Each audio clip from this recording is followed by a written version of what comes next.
Cơn mưa buồn sáng nay bay ngang khung cửa vắng tênh, nơi ta thường ngắm mưa say mê trong vòng tay nhau.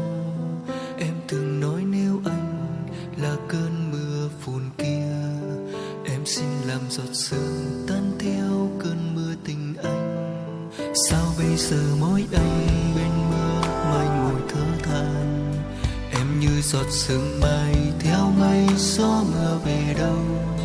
Anh đã cố để quên không mong không còn vấn vương, trên mi anh cơn mưa nước mắt lại trao. Kết thúc một mối tình và đã xa một bóng hình, khép đôi mi ướt nhòa để không thấy em dần xa. Cố níu lấy bàn tay buồn lời hơi ấm còn vương, đôi môi khô nín lặng không thể gọi tên em. Trở về một thoáng con tim não nề, thấy ai đi sau lưng cũng ngờ đó là em. Có lẽ anh còn yêu còn thương em người ơi, nên anh cứ tưởng tượng em trở về bên anh.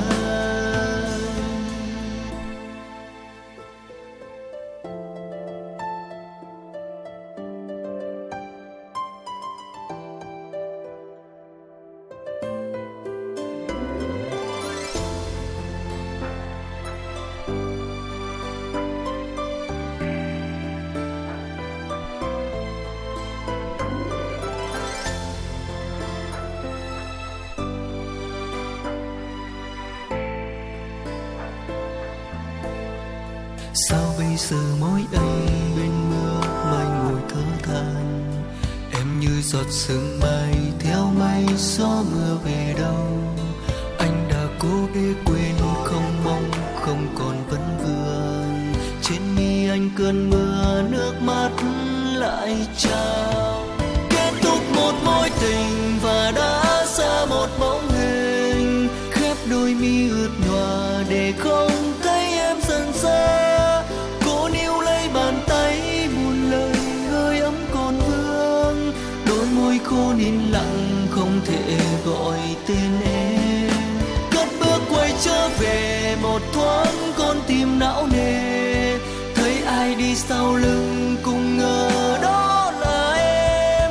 Có lẽ anh còn yêu còn thương em người ơi, nên anh cứ tưởng tượng em trở về bên anh. Kết thúc một mối tình và đã xa một bóng hình, khép đôi mi ướt nhòa